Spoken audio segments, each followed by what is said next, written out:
ब्रह्मांड हमारे पृथ्वी को घेरने वाले अपार आकाश को, जिसमें पृथ्वी एक बहुत छोटी कणिका मात्र है, ब्रह्मांड यानी कि यूनिवर्स कहते हैं। विश्व में 10⁻11 आकाश गंगाएं हैं। प्रकाश वर्ष लाइट ईयर, प्रकाश द्वारा एक वर्ष में तय की गई दूरी को प्रकाश वर्ष कहते हैं। एक प्रकाश वर्ष is equal to 3 into 10⁸ metre per second into 3.1536 into 10⁻7 कोष्ठक में s is equal to n.460 into 10⁻15 m लगभग is equal to 9.460 into 10⁻12 kilometre लगभग। नोट, एक वर्ष में सेकेंडों की संख्या 365 into 24 into 60 into 60 is equal to 3,15,36,000 is equal to 3.1536 into 10⁻7 s। सूर्य के बाद पृथ्वी का सबसे निकटतम तारा प्रॉक्सिमा सेंटोरी है, जिसकी दूरी 4.3 प्रकाश वर्ष है। सबसे चमकीला तारा साइरस की दूरी पृथ्वी से 8.7 प्रकाश वर्ष है। खगोलज्ञ दूरी का एक दूसरा मात्रक पार्सेक होता है। एक parsec is equal to 3.084 into 10⁻13 kilometre is equal to 3.26 प्रकाश वर्ष लगभग। एक अन्य प्रचलित मात्रक खगोलीय मात्रक AU भी है। 1 AU is equal to 1.496 into 10⁻11 meter is equal to 1.496 into 10⁸ kilometer.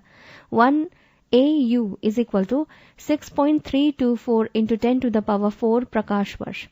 अंतरिक्ष में पहला कदम 4 अक्टूबर 1957 में रखा गया था। सर्वप्रथम सोवियत यूनियन के कृत्रिम उपग्रह स्पुतनिक 1 का अंतरिक्ष में विमोचन किया गया था। संयुक्त राज्य अमेरिका ने भूतपूर्व सोवियत यूनियन का अनुकरण करते हुए अंतरिक्ष यान एक्सरलोटर का प्रमोशन किया था। अंतरिक्ष में जाने वाला पहला मानव सोवियत यूनियन का यूरी गागरिन था। इसने पृथ्वी का परिक्रमण 12 अप्रैल 1961 ईस्वी को किया था। भारत में अंतरिक्ष अनुसंधान की नींव 1961 में रखी गई थी। प्रथम भारतीय रॉकेट RH-75 का प्रमोशन सन 1967 में थुम्बा से किया गया था। 20 मई 1992 को संवर्धित उपग्रह प्रमोशन वाहन ASLV का प्रमोशन कर भारत ने एक महत्वपूर्ण उपलब्धि प्राप्त की।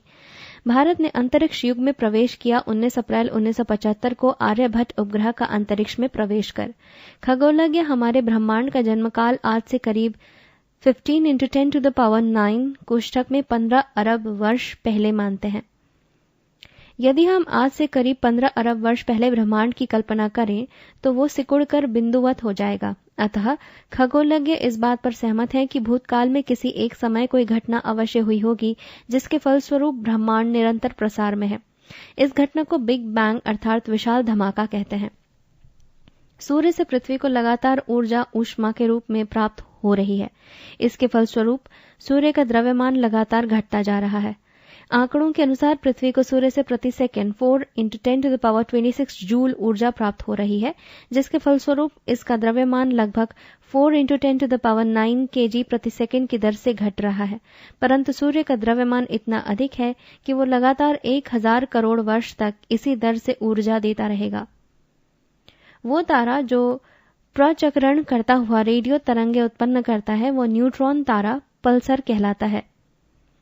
भारतीय अंतरिक्ष अनुसंधान संगठन इसरो के कुछ सफल कार्यक्रम: उपग्रह के नाम आर्यभट्ट, विमोचन का वर्ष 19 अप्रैल 1975, उपग्रह का नाम भास्कर प्रथम, विमोचन का वर्ष 7 जून 1979, उपग्रह के नाम इनसेट IB, विमोचन का वर्ष 30 अगस्त 1983, उपग्रह के नाम रोहिणी, विमोचन का वर्ष 18 जुलाई 1980, उपग्रह के नाम इनसेट IC, विमोचन का वर्ष 23 जुलाई 1988, उपग्रह के नाम IRSIA, विमोचन का वर्ष 17 मार्च 1988। पृष्ठ 434। उपग्रह के नाम इनसेट ID, विमोचन का वर्ष जून 1990, उपग्रह के नाम IRSIB, विमोचन का वर्ष 29 अगस्त 1991, उपग्रह के नाम SROS C, विमोचन का वर्ष 10 जुलाई 1992, उपग्रह के नाम इनसेट 2A, विमोचन का वर्ष 10 जुलाई 1992, उपग्रह के नाम इनसेट 2B, विमोचन का वर्ष 6 अगस्त 1993। नाभिकीय ऊर्जा। नंबर 1, कृत्रिम नाभिकीय विघटन। वो घटना जिसमें किसी स्थायी नाभिक के परमाणु को उत्सर्जित कण से संघटित कराकर किसी दूसरे परमाणु में बदला जाता है, कृत्रिम नाभिकीय विघटन कहलाती है। इस घटना के फलस्वरूप रदरफोर्ड ने सन 1919 में प्रोटॉन तथा चैडविक ने 1932 में न्यूट्रॉन की खोज की, जिनके संगत समीकरण क्रमशः निम्नलिखित हैं। A N atomic mass 14 atomic number 7 कोष्ठक में nitrogen plus He atomic mass 4 atomic number 2 कोष्ठक में अल्फा कण side arrow, O atomic mass 17 atomic number 8 कोष्ठक में oxygen plus H atomic mass 1 atomic number 1 कोष्ठक में proton, Be atomic mass 9 atomic number 4 कोष्ठक में beryllium plus He atomic mass 4 atomic number 2 कोष्ठक में अल्फा कण side arrow, C atomic mass 12 atomic number 6 कोष्ठक में carbon plus N atomic mass 1 atomic number 0 कोष्ठक में न्यूट्रॉन।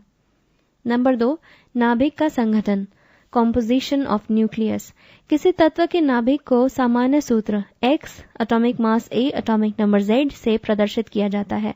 यहाँ X उस तत्व के रासायनिक संकेत का प्रतीक है, Z तथा A क्रमशः तत्व के परमाणु क्रमांक तथा द्रव्यमान संख्या को व्यक्त करते हैं। इस नाभिक में उपस्थित नंबर 1 प्रोटॉनों की संख्या is equal to Z, number 2 न्यूट्रॉनों की संख्या is equal to A minus Z तथा नंबर 3 कुल न्यूक्लियनों कोष्ठक में प्रोटॉनों प्लस न्यूट्रॉनों की संख्या इज इक्वल टू A। कोष्ठक में विशेष किसी तत्व के नाभिक के चारों ओर परमाणु के शेष खोखले भाग में विभिन्न कक्षाओं में घूमने वाले इलेक्ट्रॉनों की कुल संख्या इज इक्वल टू Z, अर्थात इलेक्ट्रॉनों एवं प्रोटॉनों की संख्या बराबर होती है। उदाहरणार्थ, सोडियम नाभिक का संकेत Na atomic mass 23 atomic number 11 होता है, जिसका परमाणु क्रमांक Z इज इक्वल टू 11 है तथा द्रव्यमान संख्या A इज इक्वल टू 23। अतः इस नाभिक में प्रोटॉनों की संख्या is equal to Z is equal to 11, न्यूट्रॉनों की संख्या is equal to A minus Z is equal to 23 minus 11 is equal to 12 तथा सोडियम परमाणु में इलेक्ट्रॉनों की संख्या is equal to Z is equal to 11। तीसरा, नाभिक की त्रिज्या, आकृति तथा घनत्व। A त्रिज्या radius, R is equal to R0 A to the power 1/3, जहां R0 एक समानुपातिक नियतांक है। प्रयोग द्वारा जिसका मान 1.2 into 10 to the power 15 metre प्राप्त हुआ। चूंकि A का मान भिन्न भिन्न परमाणुओं के लिए भिन्न भिन्न होता है, अतः विभिन्न परमाणुओं के नाभिक की त्रिज्याएं भी भिन्न भिन्न होती हैं। नाभिकीय त्रिज्याओं के मान को व्यक्त करने के लिए प्रायः फर्मी मात्रक प्रयुक्त किया जाता है, जहां 1 fermi is equal to 10 to the power -15 metre fermi को संकेत F से व्यक्त करते हैं, अतः 1F is equal to 10 to the power 15 metre. B आकृति, शेप। सामान्यतः नाभिकों को गोलाकार स्फेरिकल माना जाता है। कुछ नाभिकों का इस गोलीयपन से विचलन पाया जाता है, जिसका मान लगभग 10% होता है। C घनत्व, density. P is equal to 3m upon 4 pi R0 to the power 3, जहां m इज इक्वल टू एक न्यूक्लियॉन का औसत द्रव्यमान is equal to m upon A, जिसमें m नाभिक का द्रव्यमान तथा A द्रव्यमान संख्या। चौथा, नाभिकों का वर्गीकरण। पहला, समस्थानिक अथवा समप्रोटॉनिक। इनके परमाणु क्रमांक Z समान तथा द्रव्यमान संख्या A भिन्न भिन्न होती है।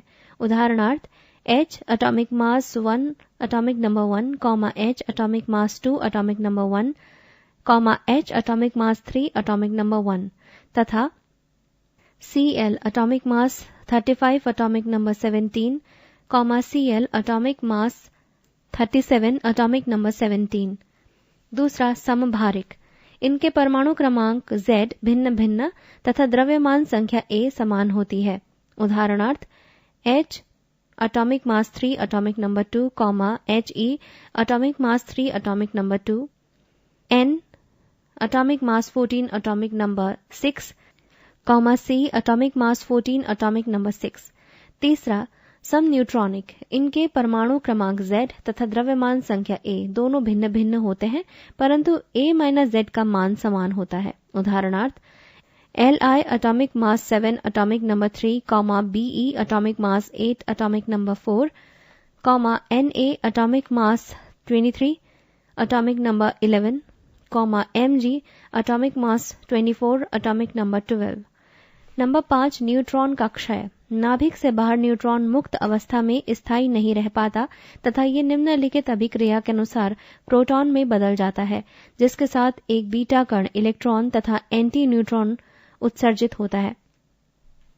N atomic mass 1 atomic number 0 कोष्ठक में neutron plus H atomic mass 1 atomic number 1 कोष्ठक में proton, side arrow beta atomic mass 0 atomic number -1 कोष्ठक में इलेक्ट्रॉन प्लस V बार कोष्ठक में एंटी न्यूट्रिनो। छठा रेडियो एक्टिव क्षय, रेडियो एक्टिव डीके। वो नाभिकीय प्रक्रिया जिसमें रेडियो एक्टिव विकिरण अल्फा तथा बीटा कण तथा गामा किरणें किसी रेडियो एक्टिव परमाणु के नाभिक से उत्सर्जित होती है, रेडियो एक्टिव क्षय कहलाती है। इस प्रक्रिया के फलस्वरूप परमाणु का भार तथा क्रमांक दोनों बदल जाते हैं तथा नए तत्व के परमाणुओं का जन्म होता है। ये क्रिया तब तक चलती रहती है जब तक कि इस क्रिया के फलस्वरूप कोई स्थायी परमाणु कोष्ठक में जो रेडियो एक्टिव न हो प्राप्त नहीं हो जाता। सातवां रेडियो एक्टिव क्षय संबंधी रदरफोर्ड तथा सोडी का नियम। इस नियम के अनुसार किसी भी क्षण रेडियो एक्टिव परमाणुओं के क्षय होने की दर उस क्षण उपस्थित परमाणुओं की संख्या के अनुक्रमानुपाती होती है। अतः यदि प्रारंभ में अर्थात T=0 पर किसी रेडियो एक्टिव पदार्थ के परमाणुओं की संख्या n⁻0 हो तथा T समय बाद संख्या रेडियो एक्टिव क्षय के फलस्वरूप घटकर n रह गई हो, तो उपर्युक्त नियम को गणितीय रूप में इस प्रकार से लिखा जाएगा। n=n0 e⁻ λt। यहाँ लैम्डा क्षय नियतांक d के कांस्टेंट तथा e चर घातांकीय आधार। आठवां रेडियो एक्टिव पदार्थ की सक्रियता। किसी रेडियो एक्टिव पदार्थ के क्षय होने की दर उस पदार्थ की सक्रियता कहलाती है। इसको R से प्रदर्शित करते हैं। यह भी रेडियो एक्टिव पदार्थ में बचे हुए परमाणुओं की संख्या के अनुक्रमानुपाती होती है। अतः सक्रियता के पदों में सूत्र n=n0 e⁻ λt का रूप R=R0 e⁻ λt होता है। यहाँ R0 प्रारंभिक सक्रियता तथा R क्षण t पर सक्रियता। सक्रियता का मात्रक क्यूरी होता है तथा 1 क्यूरी 3.7 × 10⁻10 विघटन पर सेकेंड। इसके अन्य छोटे मात्रक है 1 मिली क्यूरी 3.7 × 10⁻7 विघटन पर सेकेंड तथा 1 माइक्रो क्यूरी 3.7 × 10⁴ विघटन सेकेंड। इसका एक अन्य मात्रक रदरफोर्ड भी होता है तथा 1 रदरफोर्ड 10⁶ विघटन पर सेकेंड। नवा अर्ध आयुकाल हाफ लाइफ टाइम। वो समय जिसके अंतर्गत कोई रेडियो एक्टिव पदार्थ रेडियो एक्टिव क्षय के फलस्वरूप अपनी प्रारंभिक मात्रा का आधा रह जाता है, उस पदार्थ का अर्ध आयुकाल कहलाता है। पृष्ठ 435। इसको कैपिटल T से प्रदर्शित करते हैं। इसके मात्रक समय के मात्रक होते हैं। यदि स्मॉल लेटर t समय के अंतर्गत किसी रेडियो एक्टिव पदार्थ की अर्ध आयुओं की संख्या n हो तो पहला small letter t n × capital letter T, दूसरा small letter n small letter t upon capital letter T, तीसरा capital letter T small letter t upon small letter n। 10वां यदि प्रारंभ में अर्थात स्मॉल लेटर t=0 पर किसी रेडियो एक्टिव पदार्थ के परमाणुओं की संख्या n0 तथा n अर्ध आयुओं के पश्चात रेडियो एक्टिव क्षय के फलस्वरूप अवशेष परमाणुओं की संख्या n हो कैपिटल लेटर n, तो capital letter n capital letter n0 कोष्ठक में 1/2 whole to the power n n/n0 whole to the power small letter n = 1/2 whole to the power n। विशेष पहला द्रव्यमान के पदों में इसके अनुरूप सूत्र m m0 1/2 whole to the power n m/m0 1/2 whole to the power n। m0 प्रारंभिक द्रव्यमान तथा m n अर्ध आयुओं के पश्चात अवशेष मात्रा। दूसरा, सक्रियता के पदों में इसके अनुरूप सूत्र R is equal to RO कोष्टक में 1/2 whole to the power n is equal to R upon R0 is equal to 1/2 whole to the power n, जहां R0 इज इक्वल टू प्रारंभिक सक्रियता तथा R is equal to n अर्ध अणुओं के पश्चात सक्रियता। 11वां, अर्ध आयुकाल तथा क्षय नियतांक में संबंध। Capital T is equal to log E2 या capital T is equal to 0.6931 upon lambda is equal to lambda is equal to log E2 upon T या lambda is equal to 0.6931 upon T। 11वां, माध्य आयुकाल, इसे tau के symbol से दर्शाया गया है। रेडियो एक्टिव क्षय एक सांख्यिकीय प्रक्रिया है, अर्थात रेडियो एक्टिव पदार्थ का कौन सा नाभिक कब क्षय हो जाए ये निश्चित नहीं होता, अतः नाभिक का क्षय का समय 0 से लेकर अनंत तक कुछ भी हो सकता है। सभी नाभिकों की आयु का औसत माध्य आयुकाल कोष्ठक में टाउ का सिंबल कहलाता है। यह क्षय नियतांक के व्युत्क्रम के बराबर होती है, अर्थात tau is equal to 1 upon lambda. 13वां, अर्ध आयुकाल तथा माध्य आयु में संबंध। T is equal to 0.6931 tau या tau is equal to T upon 0.6931 is equal to 1.4428 T। 14वां, रेडियो एक्टिव नाभिक से रेडियो एक्टिव विकिरणों का उत्सर्जन। A, अल्फा कणों का उत्सर्जन, एमिशन ऑफ अल्फा पार्टिकल्स। मूल रेडियो एक्टिव नाभिक पेरेंट न्यूक्लियस X से एक अल्फा कण उत्सर्जन के फलस्वरूप एक रूपांतरित नाभि Y प्राप्त होता है। X की तुलना में Y का परमाणु क्रमांक 2 कम तथा द्रव्यमान संख्या 4 कम हो जाती है, अतः इस रूपांतरण को सामान्य रूप से निम्नांकित समीकरण द्वारा व्यक्त करते हैं। X atomic mass A, atomic number Z, side arrow, Y atomic mass A-4, atomic number Z-2 plus He atomic mass 4, atomic number 2 कोष्ठक में अल्फा कण। उदाहरण U atomic mass 238, atomic number 92, side arrow, TH atomic mass 234, atomic number 90 plus He atomic mass 4, atomic number 2 कोष्ठक में alpha कण। B, beta कणों का उत्सर्जन, एमिशन ऑफ बीटा पार्टिकल्स। मूल नाभिक X से एक बीटा कण का उत्सर्जन होने से एक रूपांतरित नाभिक Y प्राप्त होता है। X की तुलना में Y का परमाणु क्रमांक 1 अधिक हो जाता है तथा द्रव्यमान संख्या में कोई परिवर्तन नहीं होता, अतः इस रूपांतरण को सामान्य रूप में निम्नांकित समीकरण द्वारा व्यक्त करते हैं। इस प्रकार X atomic mass A, atomic number Z, side arrow, Y atomic mass 4, atomic number Z+1 plus E atomic mass 0, atomic number -1 कोष्ठक में बीटा कण प्लस V बार कोष्ठक में एंटी न्यूट्रिनो।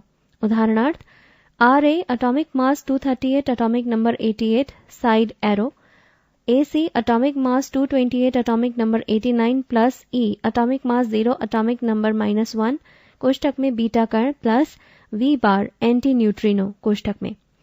विशेष E atomic mass 0, atomic number -1 के स्थान पर beta atomic mass 0, atomic number -1 भी लिखा जा सकता है। C, गामा किरणों का उत्सर्जन, emission of gamma rays. Radio active विघटन में एक अल्फा या एक बीटा कण के उत्सर्जन के पश्चात नाभिक उत्तेजित एक्साइटेड अवस्था में रह जाता है। रूपांतरित नाभिक की ये अवस्था एक गामा किरण उत्सर्जित करने के पश्चात समाप्त हो जाती है। इस प्रकार गामा किरण के उत्सर्जन से पूर्व प्रायः अल्फा या बीटा कणों का उत्सर्जन होता है। गामा किरण उत्सर्जन से परमाणु क्रमांक तथा द्रव्यमान संख्या पर कोई प्रभाव नहीं पड़ता। महत्वपूर्ण तथ्य नंबर 1, रेडियो एक्टिव क्षय संबंधी अभिक्रिया के समीकरण में बाईं ओर के परमाणु क्रमांकों का योग दाईं ओर के परमाणु क्रमांकों के योग के बराबर होनी चाहिए। इसी प्रकार बाईं ओर के परमाणु द्रव्यमान का योग दाईं ओर के परमाणु द्रव्यमान संख्या के योग के बराबर होना चाहिए। नंबर 2, बीटा कण के उत्सर्जन के साथ एक अन्य कण एंटी न्यूट्रिनो भी निकलता है जिसका विराम द्रव्यमान तथा आवेश दोनों शून्य होते हैं। इसका संकेत V बार होता है। तीसरा, बीटा कण उत्सर्जन से प्राप्त नाभिक मूल नाभिक का समभारिक होता है। चौथा, यदि किसी नाभिकीय अभिक्रिया में positron beta atomic mass 0 atomic number +1 उत्सर्जित होता है तो इसके साथ एक अन्य कण न्यूट्रिनो भी निकलता है। इसका संकेत V होता है। 5वां, कुछ कृत्रिम आर्टिफिशियल नाभिकीय विघटनों में नाभिक से positron beta atomic mass 0 atomic number +1 भी उत्सर्जित होते हैं। इस प्रक्रिया में एक प्रोटॉन, एक positron beta atomic mass 0 atomic number +1 तथा न्यूट्रिनो कोष्ठक में V को नाभिक से निष्कासित इजेक्ट करके स्वयं न्यूट्रॉन में बदल जाता है। H atomic mass 1 atomic number 1 कोष्ठक में proton side arrow, N atomic mass 1 atomic number 0 कोष्ठक में neutron plus beta atomic mass 0 atomic number -1 कोष्ठक में पॉजिट्रॉन प्लस V कोष्ठक में न्यूट्रिनो। इस प्रकार नाभिक से एक पॉजिट्रॉन के उत्सर्जन से उसकी द्रव्यमान संख्या कैपिटल A तो उतनी ही रहती है, जबकि परमाणु संख्या कैपिटल Z के मान में 1 की कमी आ जाती है। X atomic mass A atomic number Z side arrow, Y atomic mass A atomic number Z-1 plus beta atomic mass 0 atomic number +1 plus V। C atomic mass 11 atomic number 6 कोष्ठक में carbon side arrow, B atomic mass 11 atomic number 5 कोष्ठक में boron plus beta atomic mass 0 atomic number +1 कोष्ठक में positron plus V कोष्ठक में neutrino. 15वां, Einstein का द्रव्यमान ऊर्जा समीकरण। यदि किसी वस्तु का विराम द्रव्यमान m0 हो तो उसकी विराम द्रव्यमान माइनस ऊर्जा E0 = m0c², जहां c = प्रकाश का वेग जिसका मान 3 × 10⁸ मीटर पर सेकंड होता है। इस प्रकार यदि किसी नाभिकीय अभिक्रिया में डेल्टा m द्रव्यमान लुप्त हो जाए तो इसमें उत्पन्न ऊर्जा E = Δm.c²। 16वां, नाभिकीय बल न्यूक्लियर फोर्सेस। नाभिक के भीतर ऐसे बल कार्यशील रहते हैं जो कि न्यूक्लियनों को परस्पर नाभिक में एक साथ बांधे रखते हैं। इन बलों को नाभिकीय बल न्यूक्लियर फोर्सेस कहते हैं। ये बल आकर्षण बल है, ये न तो वैद्युत बल है और न ही गुरुत्व बल। ये बल अत्यंत प्रबल है, ये लघु परिसर बल है। पृष्ठ 436। 17वां, परमाणु द्रव्यमान मात्रक एटॉमिक मास यूनिट या AMU। परमाणुओं, नाभिकों तथा मूल कणों कोष्ठक में इलेक्ट्रॉन, प्रोटॉन, न्यूट्रॉन आदि के द्रव्यमान अति सूक्ष्म होते हैं। ऐसे द्रव्यमानों को व्यक्त करने के लिए ये मात्रक चुना गया है। इसको निम्न प्रकार परिभाषित किया गया है। एक परमाणु द्रव्यमान मात्रक AMU कार्बन परमाणु कोष्ठक में C atomic mass 12 atomic number 6 के द्रव्यमान के 12वें भाग को कहते हैं, अर्थात 1 AMU = 1/12 कोष्ठक में कार्बन के एक परमाणु का द्रव्यमान = 1/12 विदिन ब्रैकेट्स 12 g/N = 1/N ग्राम, जहां N = अवोगाद्रो संख्या जिसका मान 6.02 × 10⁻23 प्रति ग्राम मोल। पहला, AMU तथा ग्राम में संबंध 1 AMU = 1.66 × 10⁻24 ग्राम। दूसरा, AMU तथा किलोग्राम में संबंध 1 AMU = 1.66 × 10⁻27 किलोग्राम। तीसरा, 1 AMU द्रव्यमान के तुल्य ऊर्जा A 1 AMU = 1.49 × 10⁻10 joule. B 1 AMU = 0.931 × 10⁻9 eV। C 1 AMU = 931 MeV। चौथा, 1 किलोवाट घंटा kWh = 3.6 × 10⁻6 जूल। 18वां, द्रव्यमान क्षति मास डिफेक्ट। नाभिक का वास्तविक द्रव्यमान उसमें उपस्थित न्यूक्लियनों कोष्ठक में प्रोटॉनों तथा न्यूट्रॉनों के द्रव्यमानों के योग से सदैव कुछ कम होता है। ये द्रव्यमान अंतर्ही द्रव्यमान क्षति कहलाता है।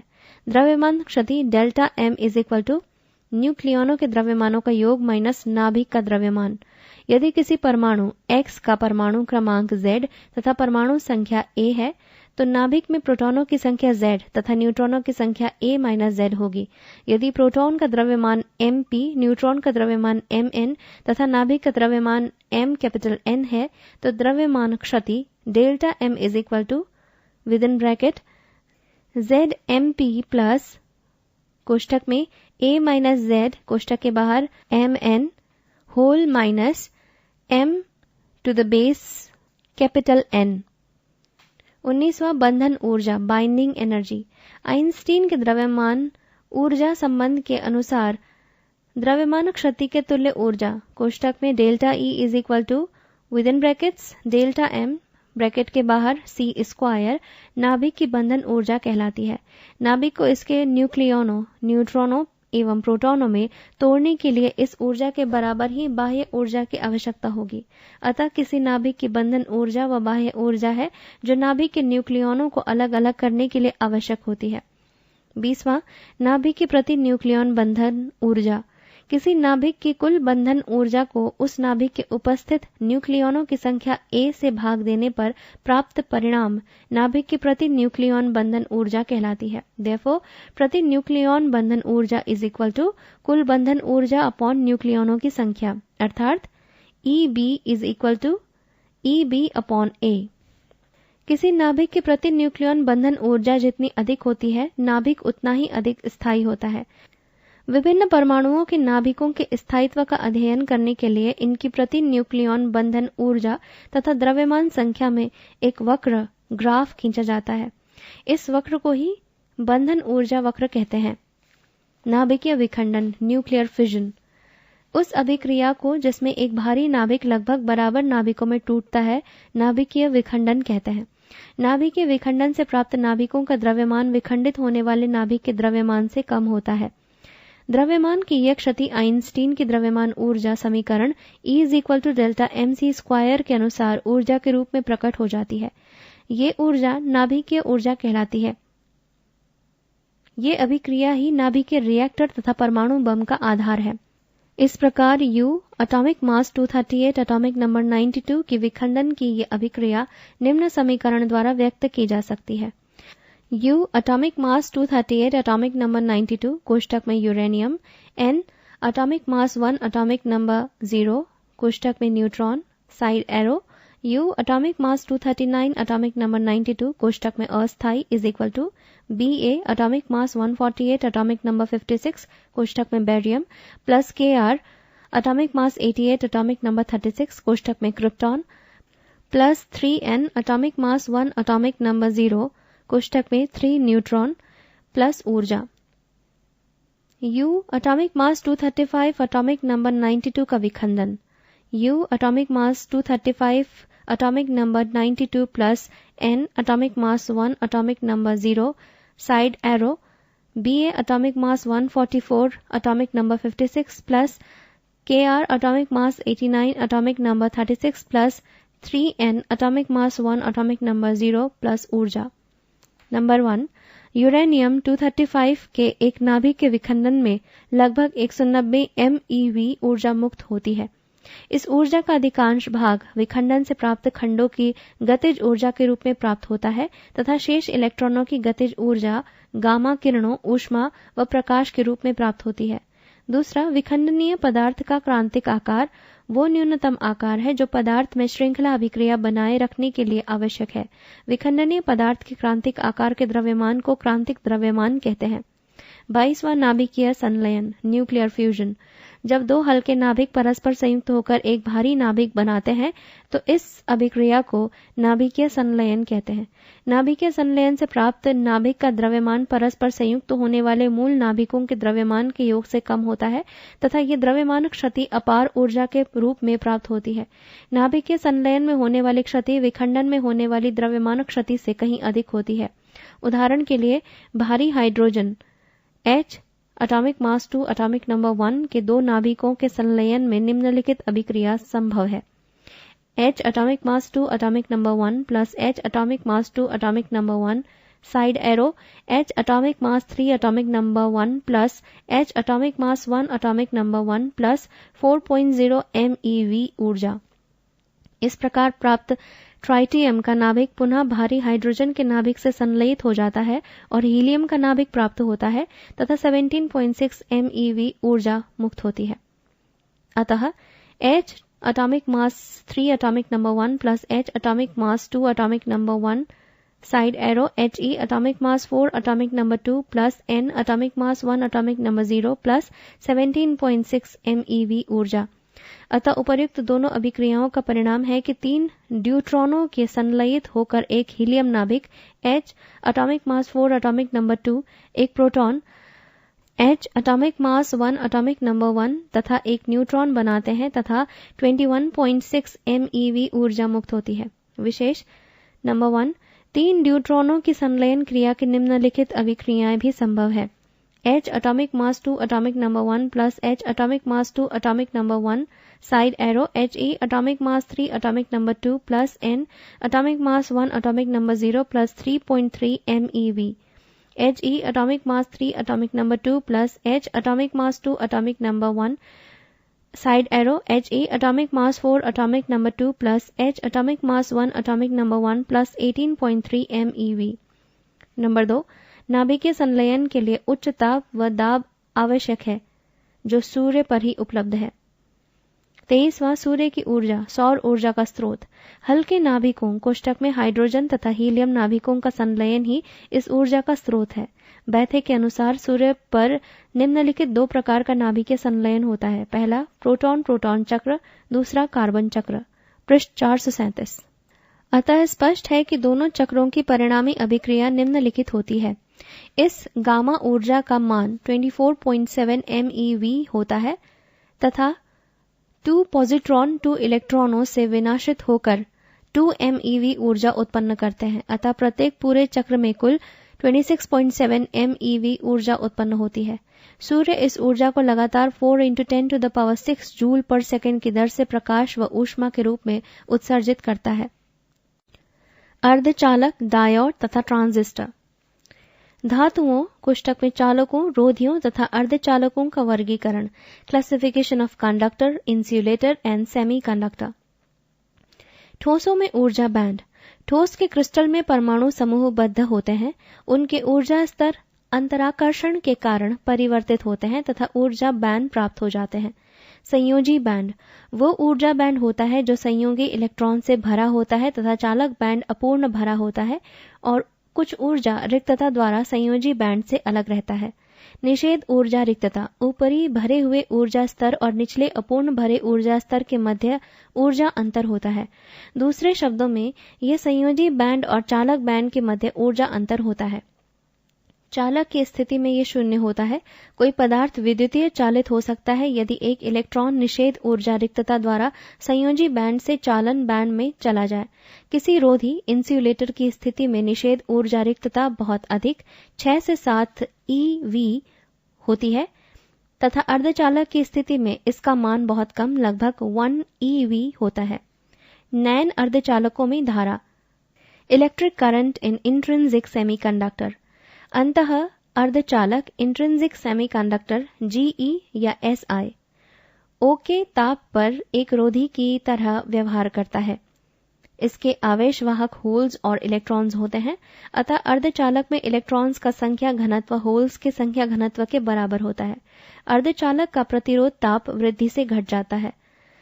अर्धचालक की चालकता ताप में वृद्धि से बढ़ती है। बाह्य कोष्ठक में अशुद्ध अर्थात डोपित अर्धचालक, डोपिंग सेमीकंडक्टर। किसी अर्धचालक की चालकता इसमें अशुद्धियां मिलाकर बढ़ाई जा सकती हैं तथा अंतः अर्धचालक में अशुद्धियां मिलाने की प्रक्रिया डोपिंग कहलाती है। बाह्य अर्धचालक। अंतः अर्धचालक में अशुद्धि मिलाने के पश्चात प्राप्त अर्धचालक को बाह्य अर्धचालक कहा जाता है। जब जर्मेनियम या सिलिकॉन क्रिस्टल में पंच संयोगी अशुद्धि मिलाते हैं तो N प्रकार का अर्धचालक प्राप्त होता है, जबकि त्रिसंयोजी अशुद्धि मिलाने पर P प्रकार का अर्धचालक प्राप्त होता है। तत्वीय एलिमेंट अर्धचालक है जर्मेनियम एवं सिलिकॉन। संयोजी कंपाउंड अर्धचालक है CdSe, CdSinP। किसी अर्धचालक की विशिष्ट चालकता ताप बढ़ाने पर बढ़ती है। P-N संधि। P-N संधि का निर्माण। जब P अर्धचालक को उचित विधि से N अर्धचालक से जोड़ा जाता है तो P-N संधि बनती है। संधि रोधिका। P-N संधि के दोनों तरफ का वो भाग जिसमें गतिहीन आयन्स रहते हैं, इनके कारण उत्पन्न हुए विभवांतर को निरोधी विभव कहते हैं। अर्धचालक डायोड, सेमीकंडक्टर डायोड। P-N संधि डायोड अग्रदिशिक बायसिंग, फॉरवर्ड बायसिंग के अंतर्गत अर्थात जब P को स्रोत के प्लस से और N को स्रोत के माइनस से जोड़ा जाता है, P-N डायोड से सतत धारा प्रवाहित होती है। P-N संधि डायोड पश्च वॉइसिंग रिवर्स बायसिंग के अंतर्गत, अर्थात जब P को स्रोत के -Y से और N को स्रोत के प्लस से जोड़ा जाता है, तब P-N डायोड से धारा का प्रवाह तकरीबन रुक जाता है। वो युक्ति जो प्रत्यावर्ती धारा कोष्ठक में A.C. को दिष्ट धारा D.C. में बदलती है को दिष्टकारी कोष्ठक में रेक्टिफायर कहते हैं। जायनर डायोड को वोल्टता नियंत्रक के रूप में उपयोग किया जाता है। ऑप्टो इलेक्ट्रॉनिक संधि युक्तियां प्रकाश ऊर्जा और विद्युत ऊर्जा के परिवर्तन पर कार्य करती है, जैसे पहला फोटो डायोड, दूसरा प्रकाश उत्सर्जक diode LED light emitting diode, तीसरा सौर सेल या प्रकाश वोल्टाइक युक्ति। संधि ट्रांजिस्टर जंक्शन ट्रांजिस्टर जब एक तरह के मादित अर्धचालक की पतली परत को दूसरी तरह के मादित अर्धचालक की परतों के बीच रखा जाता है, तब संधि ट्रांजिस्टर की संरचना होती है। ट्रांजिस्टर आमतौर पर उभयनिष्ठ उत्सर्जक एम्पलीफायर के रूप में उपयोग किया जाता है। ट्रांजिस्टर को मुख्यतः पहला एक स्विच के रूप में, दूसरा एक प्रवर्धक के रूप में उपयोग किया जाता है। संग्राहक धारा में अल्प परिवर्तन तथा संबंधित आधार वोल्टता में अल्प परिवर्तन का अनुपात पराचालकता कहता है। जेनर डायोड, इसमें इसकी पश्च अभिनति में एक निश्चित वोल्टता के